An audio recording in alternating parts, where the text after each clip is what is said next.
আসসালামু আলাইকুম রহমতুল্লাহি ওয়া বারাকাতুহু।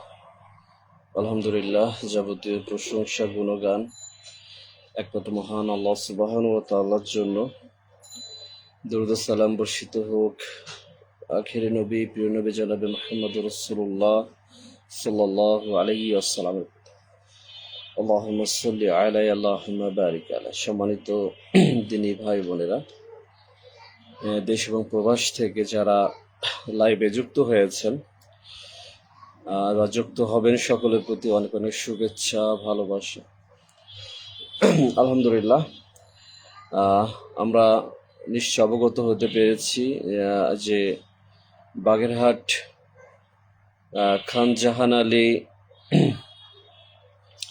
মাজার কেন্দ্রিক যে দিঘি, বড় দিঘি, সেখানে যে কুমির ছিল দীর্ঘদিন, বছরের পর বছর, ধলা পাহাড়, কালো পাহাড়, যেহেতু তারা আজ বিলুপ্ত হয়ে গিয়েছে, ধলা পাহাড়, কালো পাহাড়, পরবর্তীতে ভারত থেকে বা অন্য কোনো স্থান থেকে কুমিরকে এনে দীর্ঘদিন মানুষের আবেগের সাথে প্রতারিত করে, মানুষকে ধোঁকা দিয়ে, মানুষ যাদের দিনের জ্ঞান নেই, যাদের দিন সম্পর্কে প্রকৃত জ্ঞান ধারণা নেই, যারা আবেগী, যারা মূর্খ, দীর্ঘদিন ধরে তারা সেখানে নানান কিছুর বিনিময়ে মানত করে, মুরগি, হাঁস মুরগি, গরু ছাগল, মোমবাতি, টাকা পয়সা ইত্যাদি নানান কিছুর মাধ্যমে তারা স্রষ্টার কাছে না চেয়ে সৃষ্টির কাছে চেয়ে ভয়াবহ শিরকে আকবরে লিপ্ত হয়েছিল। সেই দিঘির যে কুমির কে ব্যবহার করে মানুষকে ধোঁকা দেওয়া হয়েছিল, সেই কুমিরকে সরানো হয়েছে।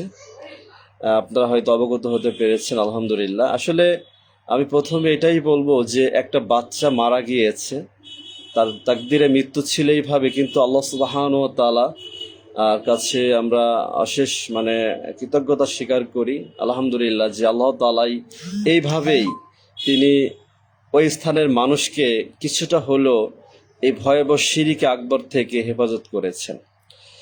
তার শিরিকের বিষয়ে আলোচনা করব যে শিরিক, মানুষ যে শিরিক করে, কিভাবে শিরিক করে। শিরিকের আস্থানাটা হচ্ছে মাজার কেন্দ্রিক। যে মাজারকে মানুষ আবেগ দিয়ে মনে করে যে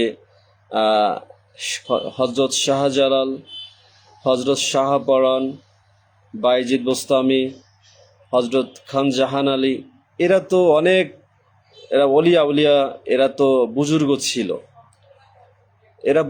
ছিল, তা এর মানুষ মনে করে যে এরা হয়তো, এদের কোনো শক্তি ক্ষমতা আছে, এদের হয়তো কোনো কেরামতি আছে। এক শ্রেণীর মানুষ দীর্ঘদিন ধরে ধর্মের ব্যবসা করে আসছে, এদেরকে ব্যবহার করে। যখন কারো মাঝে দিনের জ্ঞান থাকে না, তখন সেটা এই ধোঁকায় সে স্পর্শ করে, এটাকে সে সত্য মনে করে। তা আমরা যেহেতু বাগেরহাটের মানুষ, আমার বাড়ি বাগেরহাট জেলা, হয়তো অনেকে জানেন, হয়তো অনেকে জানেন না। আমি বাগেরহাট জেলারই মানুষ, আর এই জেলায় রয়েছে দীর্ঘদিন ধরে খান জাহান আলী 60 গম্বুজ মসজিদ। যেহেতু এটা কোনো সমস্যা নেই, কিন্তু হজরত শাহজালাল খান জাহান আলী তাকে তার কবরকে মাজারে পরিণত করে সেখানে মানুষকে ধোঁকা দেওয়া হয়। সেখানে মানুষ গিয়ে মনের চাওয়া ব্যক্ত করে, মানত করে, এবং সেখানে দিঘিতে দিঘিতে কুমিরকে রেখে কিছু ভণ্ড প্রতারক দীর্ঘ বছর ধরে মানুষকে ওর প্রতি আশিকি দেওয়ানা বানিয়ে যে এই কুমির হচ্ছে খান জাহান আলীর কুমির বা মাজারের কুমির, এর ভেতর অশেষ কোনো ক্ষমতা রয়েছে, এদের এর এর দেওয়ার ক্ষমতা আছে, এই অসিলায় আপনার মনের চাওয়া পূর্ণ হবে। এভাবে মানুষকে দীর্ঘদিন ধরে প্রতারিত করে আসছে। তো অজস্র মা বোনেরা হিন্দু মুসলিম সমস্ত মানুষ দেখেছি যে সেখানে গিয়ে দীর্ঘদিন বছর কারো বাচ্চা কাচ্চা হয় না, সন্তান হয় না, সন্তান অসুস্থ, স্বামীর সাথে সম্পর্ক ভালো নেই, অশান্তি, অভাব, অনটন ইত্যাদি নানান কিছু জন্য সেখানে হাঁস নিয়ে, মুরগি নিয়ে, গরু নিয়ে, ছাগল নিয়ে সেখানে গিয়ে মানত করে সেখানে কুমির মনে করছে কুমির খাবে। আর ওইখানে যে প্রতারকরা আছে যারা খাদেম, ওরা বোঝায় যে এটা আমরা রেখে দিব, এরপরে কুমিরকে খাওয়াবো, কিন্তু ওরা ওই জিনিসগুলোকে বিক্রি করে। ওইগুলো বিক্রি করে ওদের একটা দল আছে, পার্টি আছে, বা এমনকি ওরা ওইটা খাবার ওরা নিজেরাই খায়, এবং কুমিরকে যতটুকু না দিলেই নয় ততটুকু তারা কুমিরকে দিয়ে তারা এভাবে দীর্ঘদিন ধরে ব্যবসা করে। এই ব্যবসার টাকা কিন্তু অনেক জায়গায় কিন্তু মহলে তারা দীর্ঘদিন ধরে ভোগ করে আসছিল। তা আমরা জানি ফাতিমা নামে একটি মেয়েকে কুমির টেনে নেওয়ার কারণেই অবশেষে সেখানে জেলা প্রশাসক মহোদয় সেখানে ডিসিশন নিয়েছিল যে এই কুমিরকে এখান থেকে অপসারণ করার প্রয়োজন। এর আগে একটা কুকুরকে টেনে নিয়েছে, অবশেষে আলহামদুলিল্লাহ আমরা দেখেছি, জানতে পেরেছি যে কুমিরকে অবশেষে সেখান থেকে বিলুপ্ত করা হয়েছে। এখন কথা হচ্ছে কি, ভবিষ্যতে কি এখানে নতুন করে আবার কোনো কুমিরকে আনা হবে কিনা, বা অন্য কোনো কিছুর মাধ্যম তৈরি করে এই প্রতারকরা কি মানুষকে আবারও শিরকে লিপ্ত করে, যেহেতু মানুষের ধর্মীয় জ্ঞান নেই, মানুষ এমন হতে পারে ওইখানে পূজা করবে, ওই পুকুরে আসবে, মানত করতেও পারে। এই জন্য যারা বাগেরহাটের স্থানীয় লোক আছেন বা যারা ওই অঞ্চলে আমার লাইভে যারা আছেন পারলে শেয়ার করে দিবেন, তাদেরকে অবগত করবেন যে এই ধরনের কাজ হচ্ছে শিরকে আকবার, যে স্রষ্টার কাছে চাইতে হয়। স্রষ্টাই একমাত্র আমাদের দিতে পারেন, আমাদের ভালো রাখতে পারেন, মনের চাওয়া পূর্ণ করতে পারেন একমাত্র মহান আল্লাহ সুবহানাহু ওয়া তাআলা। সৃষ্টির কোনো ক্ষমতা নেই। পৃথিবীতে যত সৃষ্টি আছে আল্লাহ সুবহানাহু ওয়া তাআলার নির্দেশেই তারা সমস্ত কার্য সম্পন্ন করে। তাদের কোনো ক্ষমতা না। গাছের একটা পাতা, সেটা আল্লাহ সুবহানাহু ওয়া তাআলার নির্দেশেই সে পাতাটা নড়ে। এখন দেখেন পাতাটা নড়ছে না, কি প্রচণ্ড গরম চারপাশে। আবার যখন আল্লাহ তাআলা চাইবেন ঝড় বৃষ্টির, ফেরেশতাদের নির্দেশ করবেন, হযরত মিকাঈল আলাইহিস সালাম তিনি বৃষ্টি বর্ষণ করাবেন, মেঘ বর্ষণ করাবেন, সুবহানাল্লাহ। সুতরাং যেখানে পৃথিবীর শ্রেষ্ঠ মানবকে আমরা চিনি, যে নবীর উম্মত আমরা, হযরত মুহাম্মদ সাল্লাল্লাহু আলাইহি ওয়াসাল্লামের উম্মত আমরা, সেই মুহাম্মদ সাল্লাল্লাহু আলাইহি ওয়াসাল্লামের কোনো কিছু দেওয়ার ক্ষমতা ছিল না। যে আপনি এখনও যদি হাত পেতে রাসূল সাল্লাল্লাহু আলাইহি ওয়াসাল্লামের কাছে কিছু চান, সেটা শিরক আকবার হবে। কারণ রাসূল সাল্লাল্লাহু আলাইহি ওয়াসাল্লামের দেওয়ার ক্ষমতা নেই। পৃথিবীর জমিন, আমি এর আগে একটা লাইভে শিরক সম্পর্কে আলোচনা করেছিলাম। আবারও যেহেতু এমন একটা পরিস্থিতিতে আপনাদেরকে অবগত করা খুবই জরুরি মনে করি। আপনারা সকলে সচেতন, কম বেশি অনেকে আছেন যারা সালাফি মানহাজ আকীদার অনুসারী, তারা শিরক বিদআত মুক্ত আছেন আলহামদুলিল্লাহ।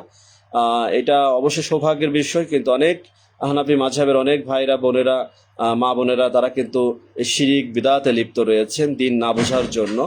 তো আসলে খুব গুরুত্বপূর্ণ যে আমাদের আত্মীয়স্বজন, আমাদের মুসলিম ভাই বোনেরা, তারা পৃথিবীর সব থেকে ভয়াবহ গুনাহ পাপ শিরকে লিপ্ত হচ্ছে, না জেনে না বুঝে, হয়তো আবেগের স্রোতে নিজেদের ভাসিয়ে। আজ শিরকের উৎপত্তির স্থান হচ্ছে মাজার। ইসলামে মাজার বলে কোনো শব্দ নেই, সব কিছুই হচ্ছে কবর। মানুষের মৃত্যুর পর তাকে কবর দেওয়া হয়, তাকে কবরে সমাহিত করা হয়। মুসলমানদের জন্য কবর, হিন্দুদের জন্য রয়েছে তারা চিতায়, তারা আগুনে পুড়িয়ে তাদেরকে কী করা হয়, সৎকার করা হয়। আবার খ্রিস্টানদের ভিতরে একটা নিয়ম রয়েছে, বৌদ্ধদের ভিতরে নিয়ম রয়েছে। আমরা মুসলমান, আমরা জানাজার মাধ্যমে আমরা গোসল করিয়ে, জানাজার মাধ্যমে পাক পবিত্র করে মৃতদেহকে আমরা আমরা কবরের মাঝে সমাহিত কবর অবস্থান, কবর জীবনে আমরা তাদেরকে রেখে আসি। সে কবর জীবনটা কিয়ামত পর্যন্ত স্থায়ী জীবন, সেটা পরীক্ষার জায়গা, সেখানে ইমানের জায়গা। সেখানে যারা দুনিয়াতে ভালো কাজ করেছে, দুনিয়াতে ইমানের সাথে জীবনটা অতিবাহিত করেছে, তাদের জন্য কবরটা হয়ে যাবে জান্নাত। আর যারা দুনিয়ার জীবনে লোভ লালসায় জড়িয়ে দুনিয়াবি ক্ষমতা দাপট দেখিয়েছে, আল্লাহ তাআলার বিধানকে গ্রহণ না করে দুনিয়াবি মানুষের বিধান, দুনিয়াবি মানুষের মত গ্রহণ করে চলেছে, নিজেদের মতো করে চলেছে, প্রকৃত নামে মুসলমান হয়ে চলেছে, হারামকে স্পর্শ করেছে, হারামের মাঝে জীবনের সুখ খুঁজেছে, রাসূল সাল্লাল্লাহু আলাইহি সাল্লামের প্রকৃত দিনকে গ্রহণ না করে বিদআতে লিপ্ত হয়ে শান্তি খুঁজেছে, শিরকে লিপ্ত হয়েছে, তাদের জন্য কবর জীবনটা হয়ে যাবে জাহান্নামের আগ্নেয়গিরি, সেটা হয়ে যাবে জাহান্নাম। আর যারা আল্লাহর ইবাদত করেছে, প্রকৃত তাওহীদের বাণী, তাওহীদকে বিশ্বাস করেছে, দ্বীনের বাণী প্রচার করেছে এবং প্রকৃতপক্ষে আল্লাহ সুবহানাহু ওয়া তাআলাকে ইবাদতের মাধ্যমে সন্তুষ্ট করার চেষ্টা করেছে, শিরক বিদআত মুক্ত সকল প্রকার হারাম থেকে দূরে সরে জীবনটা অতিবাহিত করেছে, 5 ওয়াক্ত সালাতের প্রতি যত্নশীল হয়েছে, এই ইমানদার মুমিন বান্দার জন্য কবর জীবনটা হয়ে যাবে জান্নাত। সুবহানাল্লাহ বিহামদিহি। তা বলছিলাম যেটা যে মাজার সৃষ্টির উদ্দেশ্য হচ্ছে এক শ্রেণীর মানুষের একটা দুনিয়াবী স্বার্থ ফায়দা লুটে নেওয়া। এই পৃথিবীতে যারা একটা শ্রেণীতে, এখন আমরা যে 2026 সালে অবস্থান করছি, ঠিক আমাদের পূর্বে 100 বছর আগে, 200 বছর আগে, 300 বছর আগে, 400 বছর আগে, 500, 1000, 2000, এমন অনেক বছর আগে এক শ্রেণীর মানুষ, তারাও কিন্তু দিন প্রচার করত। প্রত্যেকটা যুগের জাতির উপরে, কাউমের উপর, তারা কিন্তু আমাদের আগেও, যেমন আমরা এখন দিন প্রচার করছি, এই সমাজে অনেক আলেম দিন প্রচার করছে।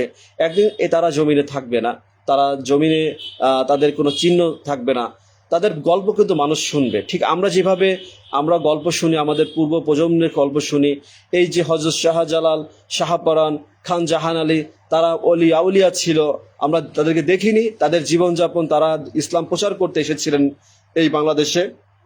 যেমন সিলেটের অনেক আউলিয়া আমরা জানি, সিলেটের আউলিয়া একটা দেশ বলা হয়, আর তারা ধর্ম প্রচারক, এছাড়া বেশি কিছু ভাবার কিছু নেই। কিন্তু অনেক মানুষ আছে, তাদেরকে এমনভাবে বলে যে তারা গায়েবের খবর জানতো, তাদের কেরামতি ছিল, তাদের ঐশ্বরিক ক্ষমতা ছিল। এগুলো একটা ভণ্ডামি, এগুলো একটা মানুষের একটা ধোঁকা ছাড়া কিছুই না।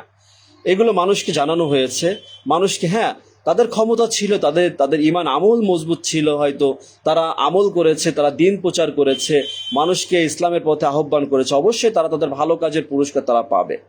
তারা মানুষ, যেহেতু তাদের মৃত্যু হয়েছে, তারা কবর জীবন, কিন্তু তারা মৃত্যুর আগে তারা বলে যায়নি যে আমার মৃত্যুর পরে তোমরা আমার কবরটাকে মাজারে পরিণত করে তোমরা ব্যবসা করো, বা এখানে দিঘি, এখানে আমার জন্য আমার ক্ষমতাকে ব্যবহার করে তোমরা কুমির পালন করে, কুমিরের ক্ষমতাকে মনে করে, ক্ষমতা আছে এটা জানিয়ে কুমিরের দ্বারা ব্যবসা করো, বা কবুতর দ্বারা ব্যবসা করো, গজার মাছ দিয়ে ব্যবসা করো, শৈল মাছ দিয়ে ব্যবসা করো, কচ্ছপ দিয়ে ব্যবসা করো, ইত্যাদি নানান কিছুর মাধ্যমে মানুষকে ধোঁকা দিচ্ছে এক শ্রেণীর মানুষ। তাদেরও দাড়ি টুপি আছে, যাদের ধর্মীয় জ্ঞান নেই, তারা সেখানে অবস্থান করে, সেখানে যায়, সেখানে গিয়ে কিছু টাকা দিয়ে কিছু হাঁস মুরগি বা ইত্যাদি কিছু মানত করে। মানত আল্লাহর জন্য, আপনি আল্লাহর সরাসরি আল্লাহর কাছে চাইতে পারেন, আল্লাহর জন্য আপনি মানত করতে পারেন, আল্লাহর সরাসরি আল্লাহর জন্য। কিন্তু ইসলামের এছাড়া কোনো সৃষ্টির কাছে মানত করার কোনো ইখতিহার, কোনো অধিকার ইসলাম আপনাকে দেয়নি। পৃথিবীতে এই যে মানুষগুলো যারা দীর্ঘদিন, মাঝে মাঝে ভিডিওগুলো অনলাইনে যখন দেখি, আসলে খুবই অবাক হই যে এই মানুষগুলোকে বোঝানোর মতো আলেম কি সমাজে নেই, তাদের ওই এলাকায় আলেম কি নেই।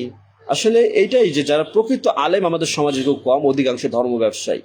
এই জন্যই আজ আমাদের সমাজে মানুষ এত শিরকে লিপ্ত, এত মাজার, এত মানুষ বিদআতে লিপ্ত, এত মানুষ হারাম জীবনে লিপ্ত। হক কথা বলতে যাবেন, দেখবেন যে আপনাকে টিকতে দিবে না। আপনি হক কথা বলতে যাবেন, আমার সাথে সম্পর্ক নষ্ট হয়ে যাবে। সত্য কথা বলতে গেলে মানুষের যখন স্বার্থে বেঁধে যায়, তখন দেখবে যে তখন তার ভালো লাগে না। আসলে অনেক কিছু মাঝে মাঝে কথাগুলো বলে, প্রচার করে, পোস্ট করে দেখি মানুষের অভিব্যক্তি কেমন, মানুষের মন মানসিকতা কেমন, দেখি যে অনেকটা নোংরা, মানুষের চিন্তা ধারণা অনেকটা মানে নিজেদের স্বার্থে চিন্তা করে। আমি মাঝে দেখেন যে আমি একটা পোস্ট করেছিলাম, আমি আসলে আমার উদ্দেশ্য ছিল যে অনেক ব্যবসায় আছে অধিক লাভের চিন্তা করে, আসলে লাভ তো করতেই হবে, একটা দেশে খরচ আছে, সেই ব্যবসায় খরচ আছে, কষ্ট আছে, শ্রম আছে, লেবার, অনেক কিছু আছে, আমিও জানি। কিন্তু যেটা মানুষ কিন্তু পারে যে আমি যেমন এর মাঝে দেখেছেন গরুর গোশত যেখানে 800 টাকা কেজি, সেখানে কেউ 550 টাকা, 580 টাকা বিক্রি করেছে, যে আমি সীমিত লাভ করব। এটা ইবাদতের একটা সম্পৃক্ত বিষয়। আমি এটা উল্লেখ করলাম, যেটা অনেকে জুলুম হয়ে যায়, যে আপনি ইচ্ছা করে অধিক দামে বিক্রি করছেন, যেটা লাভ করলে আপনি যথেষ্ট তার থেকে অধিক লাভের চিন্তা করছেন। আপনি নানান অজুহাত দিচ্ছেন, এই খরচ সেই খরচ, কিন্তু আপনি নিজেও জানেন যে আমি অধিক লাভের চিন্তা করছি। কোনো ব্যক্তিকে উদ্দেশ্য করে কিন্তু আমি কোনো বলিনি যে এই ব্যক্তির আমি তো জানি না কে ব্যবসা করে, কে কি করে, এগুলো আমার দেখার বিষয় না। অনেকে অনেক কিছু করতে পারে, অনেক হুজুর আলেম আমাদের অনেক দিনী ভাইরা করে, অনেক করতে পারে, আলহামদুলিল্লাহ, এটা হালাল জিনিস। আপনি কিন্তু একটা পোস্ট করার কারণে দেখবেন যে অনেকেই গালিগালাজ, অনেকেই ভালোই লাগতেছে না, মানে অধিক দামের কথা সে বলতেছে এটা একটা সিজনের বিষয়, এটা একটা হালাল বিষয়, এটা আপনি চাকরি, মানে নানান যুক্তি দিচ্ছে। যা হোক, তা আসলে মানুষের চিন্তাধারাটা এমনই যে চোর সে কিন্তু নিজেকেই নিজের পক্ষেই চিন্তা করে যে আমি আমার জায়গায় আমি অটুট থাকবো, কিন্তু নিজে যেমন অপরাধী এই চিন্তা সে কখনো করে না। যাক, এটা আমার বলার বিষয় না, একটু বললাম যে আমি বুঝি মানুষের চিন্তা ধারণা। আসলে যে উদ্দেশ্য বলা যে কোনো মানুষের চিন্তা যদি একটু হলো আমার পোস্টার দেখে চিন্তাটা ঘোরে যে না আমি অনেক বেশি লাভ করছি, আমি 150 টাকা আম বিক্রি করছি না, আমি এখন 130 টাকা বিক্রি করবো, 10 টাকা কমিয়ে দেবো, 20 টাকা কমিয়ে দেবো, এটা আমার অনেক অনেক লাভ হচ্ছে আলহামদুলিল্লাহ। এই দিনী ভাইয়ের পোস্টার দেখে আসলে তো সত্যি কথা যে আমি যতটুকু লাভের চিন্তা, আমি অধিক বেশি লাভের চিন্তা করছি, যে টাকা খরচ হচ্ছে সব মিলে আমি অনেক লাভের চিন্তা করছি না, একটু কমিয়ে দিই, ইবাদত মনে করে মানুষকে একটু সুযোগ দিই, যাতে সমস্ত সামর্থ্যের মানুষ, গরিব অসহায় মানুষ, মানে নিম্ন মধ্যবর্তী মানুষ যেন তার সামর্থ্যের বাইরে না যায়, মানুষ খেতে পারে, কিনে খেতে পারে ভালো জিনিসটা, অথেন্টিক প্রিমিয়াম না ভালো জিনিস, মেডিসিন কেমিক্যাল মুক্ত আম, লিচু, মধু, খাঁটি মধু মানুষ খেতে পারে। এই জন্য একটু হলে যেন যারা ব্যবসায়ী তাদের কাছে আমি এই লাইভে আহ্বান করব যে আপনার যতটুকু সামর্থ্য আছে আপনি যতটুকু লাভ করলেই না, ও লাভ তো করতে হবে, কিন্তু অধিক লাভ না করে যেন মানুষকে যেন আপনি আল্লাহর ইবাদত মনে করে যেন সাশ্রয়ী মূল্যে আপনি পণ্যটা বিক্রি করেন, যেন কোনো নষ্ট না হয়, ওজনে কম না হয়, ভেজাল না হয়, অধিক দামে না হয়। এই জন্য কিন্তু আমি পোস্ট করেছিলাম। অনেকে হয়তো আমরা চাকরি করি বলে আসলে অনেকেই হিংসা হয়, অহংকার হয়, একটা কথা বললে আবার অনেক কিছু চলে যায় অন্যদিকে। যাক, যেটা আলোচনার বিষয় সেটা শিরিক। মানুষ মাজারকে ব্যবহার করে শিরিকে লিপ্ত হচ্ছে। অনেকে বেশিরভাগ শিরিকে লিপ্ত হয় কারা? মহিলারা। দেখবেন আমাদের মা বোনেরা, চাচিরা, খালা, তারাই কিন্তু বেশি, মহিলারাই কিন্তু কুসংস্কার, এই যে জিনের বাদশা, অনেকে ফোন দেয়, বিকাশ প্রতারক, নানান কিছু জিনের বাদশা, জিনের কি বলে গভীর রাতে ফোন করে বলে যে মা তোর তো কপাল খুলে গিয়েছে, তুই তো এক হাড়ি স্বর্ণ পেয়েছিস, তুই তো এক মা কি বলে এটা পেয়েছিস, সেটা পেয়েছিস, তুই এই রাত্রেবেলা তুই এখানে এমন কিছু টাকা রেখে আয়, তোর এটাই তোর আল্লাহর জন্য কর, তোর এই মনের চাওয়াটা পূর্ণ হয়ে যাবে, মা তুই গভীর রাতে কাউকে বলবি না, তোর কিছু শোনা আল্লাহ সন্তুষ্টির জন্য ওই অমুক জায়গায় রেখে আয়, তোকে আল্লাহ অনেক সম্পদ দিয়ে দিয়েছে। অনেক নারীরা প্রতারিত হয়ে যায়। আমি যখন র্যাবে ছিলাম বরিশালে, তখন অনেক এরকম ফোন দিয়েছে, অনেক বেশি কথা বলতাম যে আপনারা এত লোভী কেন, বোঝেন না যে এই যে লোভ। অনেক বিদেশি স্বামী বিদেশ থাকে, একজন মহিলা 10 ভরি স্বর্ণ দিয়েছে। তা মানুষ কিন্তু এভাবে প্রতারিত হয়, যারা জ্ঞান কম, যাদের ধর্মীয় জ্ঞান নেই, যাদের দুনিয়াতে আবেগ বেশি, যারা লোভী বেশি, তারাই কিন্তু এই ধরনের বিকাশ প্রতারক বা নানান ধরনের জিনের বাদশার ছলনায় পড়ে যায়। তো এরাই কিন্তু বেশিরভাগ মাজার সম্পৃক্ত বা মাজারের প্রতি এদের বিশ্বাস বেশি। আপনাদের অনেকেরই প্রশ্ন আসে, অনেকেই দীর্ঘ বাংলাদেশে চট্টগ্রাম, সিলেট, উত্তরবঙ্গের বেশ কিছু জায়গা আছে যারা মাজারের প্রতি প্রচুর ভালোবাসা, ভক্ত, তারা রাসূল সাল্লাল্লাহু আলাইহি ওয়াসাল্লামের থেকে এই পীর ও অলি আউলিয়াকে বেশি ভালোবাসে। নাউজুবিল্লাহ মিন জালিক। এমন অনেক আছে যারা দেখতে সুন্দর কিন্তু ভিতরে কিন্তু শিরকে লিপ্ত, তাদের ঈমানহীন মানুষ, যাদের জন্য আখিরাতের জীবনে সফলতা নেই বললেই চলে, যে তাদের জীবনযাপন তারা সুন্নি পরিচয় দিচ্ছে, কিন্তু তাদের সম্পূর্ণ তারা মাজার পূজারী। তারা মাজারে কেন্দ্র করে তারা ব্যবসা, মাজারে কেন্দ্র করে সেখানে নানান ধরনের মানুষকে প্রতারিত করে আসছে। তা আসলে মহিলারা সেখানে যায়, সেখানে গিয়ে এই মানত করে, তাদের মনের চাওয়া চায়। তারা মনে করে যে একজন পীর, একজন বুজুর্গ ছিলেন, একজন বড় একজন আউলিয়া ছিলেন, আমরা যদি সেখানে যাই, সেখানে গিয়ে যদি আমরা আমাদের মানত কিছু দিয়ে আসি, তাদেরকে সন্তুষ্ট করে আসি, তাহলে আমার মনের চাওয়াটা পূর্ণ হবে। আস্তাগফিরুল্লাহ, নাউজুবিল্লাহ মিন জালিক। তারা এটা বোঝে না যে পৃথিবীর জমিনে আল্লাহ সুবহানাহু ওয়া তাআলা ছাড়া কোনো সৃষ্টির দেওয়ার কোনো ক্ষমতা নেই। কোনো অলি আউলিয়া, পীর, নবী, রাসূল, তাদের কোনো ক্ষমতা ছিল না দেওয়ার, কোনো ব্যক্তিকে তাদের কোনো ক্ষমতা ছিল না। হিদায়াত দেওয়ার ক্ষমতা মুহাম্মদ সাল্লাল্লাহু আলাইহি ওয়াসাল্লামের ছিল না। আল্লাহ সুবহানাহু ওয়া তাআলা তাকে জানিয়েছিলেন যে মুহাম্মদ, তোমার ক্ষমতা নেই, তুমি মানুষকে আহ্বান করো দ্বীনের পথে, ওসিয়ত করো, তোমার দায়িত্ব হচ্ছে এটা, দাওয়াত দেওয়া, কিন্তু হিদায়াত আমার হাতে।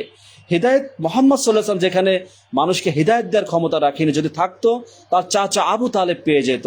তার আপনারা জানেন তার পিতা মাতার জন্য পর্যন্ত যারা যে আল্লাহ তাআলা তাদের তাকদিরে যেমন রেখেছেন, তারা কেউ মুশরিক হয়ে তারা ইন্তেকাল করেছেন, মারা গিয়েছেন, যেখানে তাদের মার জন্য ক্ষমা চাইতে পর্যন্ত রাসূল সাল্লাল্লাহু আলাইহি ওয়াসাল্লামকে আল্লাহ সুবহানাহু ওয়া তাআলা অনুমতি দেননি।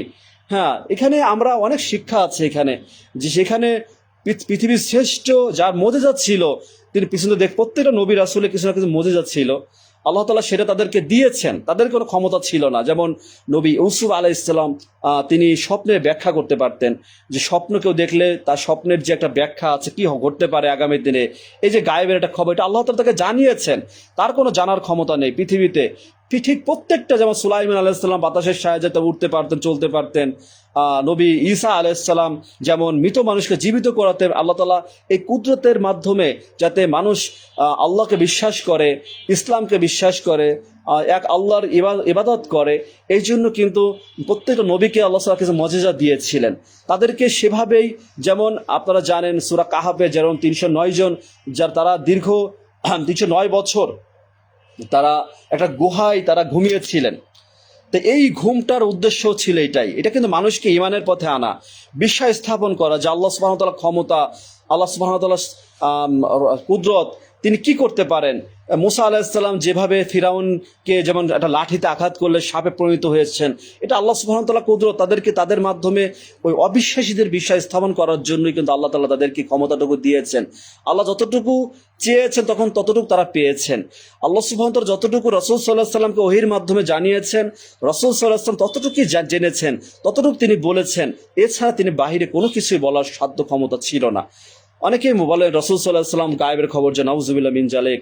আয়েশা রাদিয়াল্লাহু তাআলা আনহা বলছেন যে যদি কেউ বলে মুহাম্মদ সাল্লাল্লাহু আলাইহি ওয়াসাল্লামকে আমি স্বপ্ন দেখিয়েছি, তাহলে সে সত্য বলেছে। কারণ শয়তান কোনো পৃথিবীর জমিনে কোনো কিছু রাসূল সাল্লাল্লাহু আলাইহি ওয়াসাল্লামের আকৃতি ধারণ করতে পারে না। যদি কেউ বলে থাকে যে আমি রাসূল সাল্লাল্লাহু আলাইহি ওয়াসাল্লামকে স্বপ্ন দেখেছি, তাহলে সে সত্য বলেছে, সে সত্য কথা বলেছে। যদি কেউ বলে থাকে যে আমি মুহাম্মদ সাল্লাল্লাহু আলাইহি ওয়াসাল্লামকে মুহাম্মদ সাল্লাল্লাহু আলাইহি ওয়াসাল্লাম গায়েবের খবর জানেন, তাহলে সে মিথ্যা বলল। গায়েবের যে চাবি, ৫টি চাবিকাঠি রয়েছে, এটা আল্লাহ সুবহানাহু ওয়া তাআলার হাতে। একমাত্র গায়েবের খবর আল্লাহ সুবহানাহু ওয়া তাআলাই জানেন, পৃথিবীর জমিনে আর কারো জানার ক্ষমতা নেই। এক শ্রেণীর মাজার পূজারী সুন্নি যারা দাবি করে, বিভিন্ন রকম আছে, তারা কিন্তু রাসূল সাল্লাল্লাহু আলাইহি ওয়াসাল্লামকে নূর দাবি করে, তারা নূরের তৈরি, আল্লাহ তাআলা সব জায়গায় বিরাজমান, বা তারা অনেক কিছু, তাদের আকীদা ভেজাল আকীদা, কুফরি আকীদা, তারা মানুষকে মাজারে আকৃষ্ট করে। এই ধর্ম ব্যবসার মাধ্যমে মানুষের কাছে স্বার্থ হাসিল করে তারা মানুষকে শিরকে আকবরে লিপ্ত করে যাচ্ছে। সম্মানিত দিনী ভাই বোনেরা, যেটা আমরা সমাজে হয়তো বিভিন্ন জায়গা থেকে আমরা হয়তো ফেসবুকে যে পোস্ট করে আমরা শান্ত হয়ে যাচ্ছি, কিন্তু বাস্তবে আসলে এই যে খান জাহানের মাজারের যে কুমির নিয়ে যতটুকু প্রতিবাদ আমি আমার থেকে করেছি, আপনারা অনেকে করেছেন, আলহামদুলিল্লাহ আল্লাহ তাআলা সন্তুষ্ট হয়েছেন। আল্লাহ তাআলা সেখান থেকে এই শিরিক কিছুটা হলো আল্লাহ তাআলা মুক্ত করেছেন, এই মানুষগুলোকে হেফাজত করেছেন। আমরা এই জন্য বলি আলহামদুলিল্লাহ। তা আসলে এই যে আমরা যদি প্রত্যেকটা ফ্যামিলি, পরিবার, আপনার স্ত্রী, সন্তান, মা বোনেরা, যারা নানান ধরনের আল্লাহ ছাড়া দুনিয়াতে মানুষের প্রতি যে বিভিন্ন রকম বিশ্বাস স্থাপন করে, যেমন অনেকে আছে তাবিজ কবজে বিশ্বাস করে, অনেক কিছু দুনিয়াতে কোনো কিছুর প্রতি, গাছের লতা পাতার প্রতি বিশ্বাস করে, আপনারা তাদেরকে সতর্ক সচেতন করেন। কুসংস্কার অনেকে বিশ্বাস করে, অনেকটা উঠে গিয়েছে বর্তমান সময়ে। তা আমরা মানুষকে এক আল্লাহ তাওহীদের দাওয়াত দেব সঠিকভাবে। যারা আলেমরা আছেন, আমার লাইভে যারা আছেন, অনেকে আছেন, অনেক দিনী ভাইয়েরা আছেন, যে তাওহীদ সম্পর্কে মানুষকে সঠিক জ্ঞান মানুষকে অবগত করতে হবে। আপনার মাদ্রাসায় আপনার ছাত্রদেরকে তাওহীদের জ্ঞান দিবেন, শিরিক বিদআত সম্পর্কে অবগত করবেন। সব থেকে গুরুত্বপূর্ণ যে কোনো মানুষ যদি শিরিকে লিপ্ত হয়ে তার মৃত্যু হয়ে যায়, তাহলে তার চিরস্থায়ী জাহান্নামে তাকে যেতে হবে।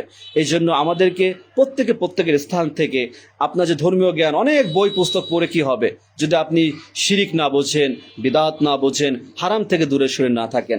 এটা হচ্ছে আপনার আমার প্রত্যেককে জানতে হবে, বুঝতে হবে যে কোন কাজে বিদআত হয়, কোন আমলে বিদআত হয়, কোন কাজ করলে আমরা শিরিকে লিপ্ত হয়ে যাচ্ছি।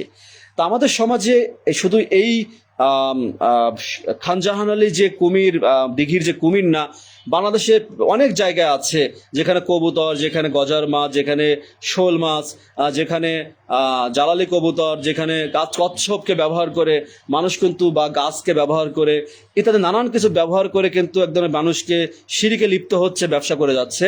আপনারা আপনাদের স্থান থেকে এগুলোকে প্রতিহত করেন, আপনারা মানুষকে অবগত করেন, এবং যারা এই দায়িত্বে আছে তাদেরকে তাদের বিরুদ্ধে শক্ত অবস্থান গ্রহণ করেন।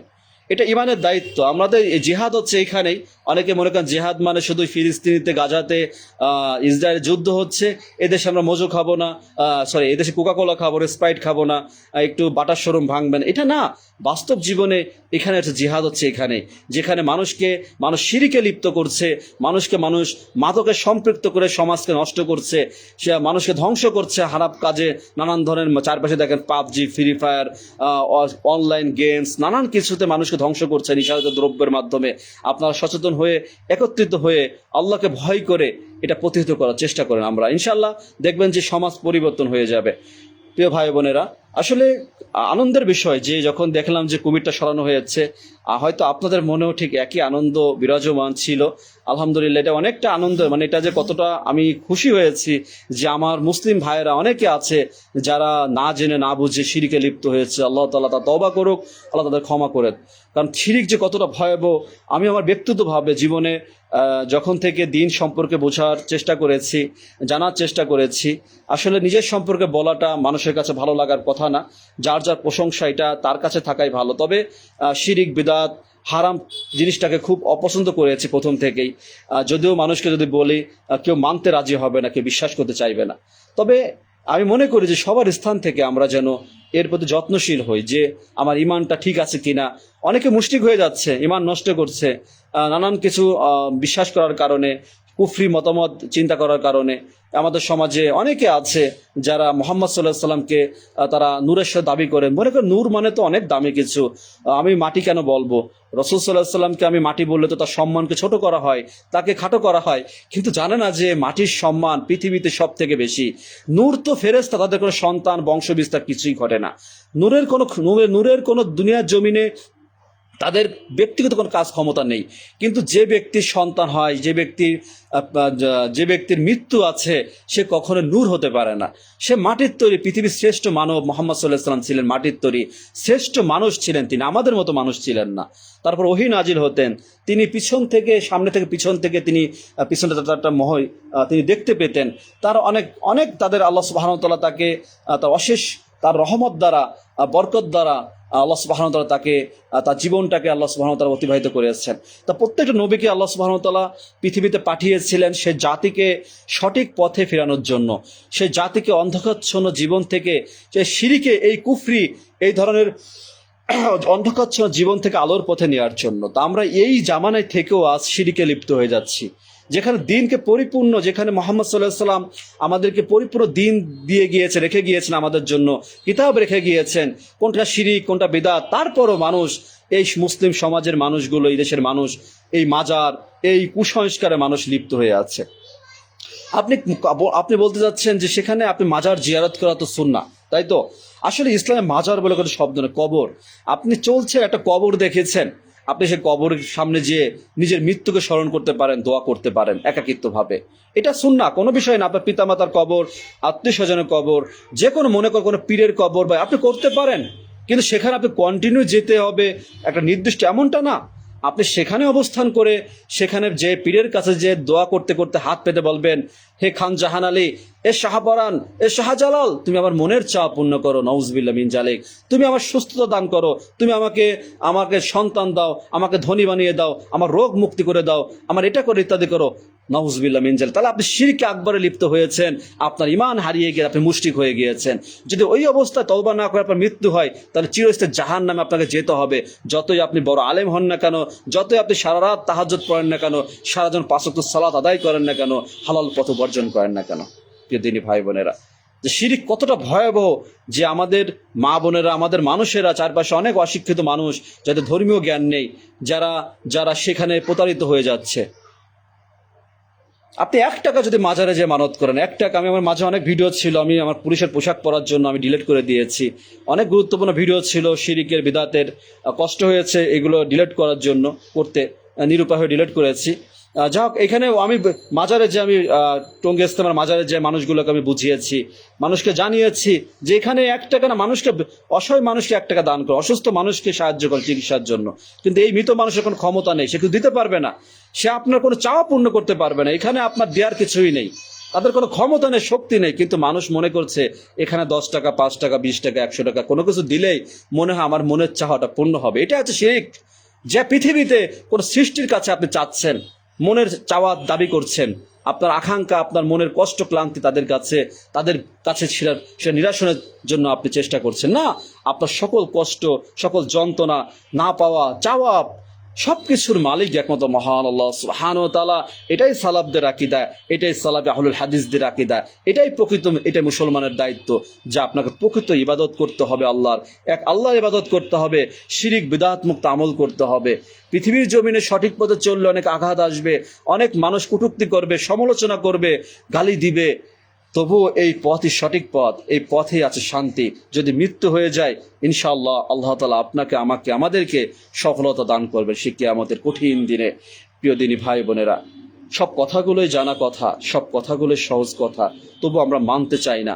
আহ্বান করব দিনী ভাই হিসেবে, পুলিশ হিসেবে না, যারা আমাকে পুলিশ জানেন, এটা আমার দুনিয়াতে রিজিকের জন্য পরিচয়, কিন্তু আমি আপনার মুসলিম দিনী ভাই, আমি মুসলমান, এটাই বড় পরিচয়। এবং আমার আকীদা সালাফদের আকীদা, সালাফে সালেহিনদের আকীদা, মানহাজ আকীদা গ্রহণ করেছি। কারণ তাদের আকীদা বুঝেছি বলেই আজ শিরিক কি বিদআত কি বুঝতে পারি, কোনটা হারাম কোনটা হালাল বুঝতে পারি, আলহামদুলিল্লাহ। এটাই সব থেকে বড় কিছু, বড় গর্বের বিষয়, যেটা প্রকাশ করে যাচ্ছে দীর্ঘদিন। কারো ভালো লাগে, কারো ভালো লাগে না, কেউ মুখ ফিরে চলে যান, কারো কাছে গর্ব লাগে, ভালোবাসা আসে। যাই হোক, আল্লাহ তাআলা আমাদেরকে সকল প্রকার হারাম থেকে, শিরিক থেকে, এই যে ধরনের মাজারে, এই ধরনের কুমির, এই ধরনের মাজার ব্যবসা যেন এই সমাজ থেকে বিলুপ্ত হয়ে যায়, আমরা যেন আল্লাহর কাছে দোয়া করি। আমাদের মুসলিম ভাই বোনেরা যেন এই ধরনের ভয়াবহ শিরিক থেকে দূরে সরে থাকে। রাসূল সাল্লাল্লাহু আলাইহি ওয়াসাল্লাম দিনের ভিতরে যেন যত বেদাত রয়েছে, সে বেদাত থেকে একদিন দূরে সরে আসে। হয়তো এখন গালি দিচ্ছে, এখন মানতে চাচ্ছে না, বাপদাদার নিয়ম নীতি মেনে আমল করে যাচ্ছে, প্রকৃত দিনকে বুঝতে পারছেন। আল্লাহ তাআলা যেন তাদেরকে, আমাদের যারা আলেম আছে, তারা যেন দুনিয়াবী সম্পদ, স্বার্থকে চিন্তা না করে এক আল্লাহর সন্তুষ্ট অর্জনের জন্য প্রকৃত দিনের বাণী প্রচার করে, মানুষকে মাহফিলের মাধ্যমে মাহফিলে গিয়ে প্রকৃত তাওহীদের বাণী প্রচার করে, জনপ্রিয়তা অর্জনের জন্য নয়, মানুষকে সঠিক পথে ফেরানোর জন্য, মানুষকে দিন বোঝানোর জন্য যেন তারা দিন প্রচার করে। যে সকল প্রবাসী ভাই বোনেরা বিভিন্ন দেশে আছেন, আল্লাহ তাআলা সুস্থতা দান করুক, আল্লাহ তাআলা ইমানের সাথে তাদের দায়িত্ব পালন করার তৌফিক দান করে সুস্থ রাখুন, যেন পরিবারের কাছে ফিরে আসতে পারে এবং যেন প্রকৃত আমল করতে পারে। আল্লাহ তাআলা আমাদের সকলকে দিনের সঠিক পথে চলার, বুঝার এবং দিনের সঠিক বাণী প্রচার করার তৌফিক দান করেন। সুবহানাকা আল্লাহুম্মা রাব্বানা বিহামদিকা আশহাদু আল্লা ইলাহা ইল্লা আনতা আস্তাগফিরুকা ওয়া আতুবু ইলাইক। আসসালামু আলাইকুম ওয়া রাহমাতুল্লাহি ওয়া বারাকাতুহু।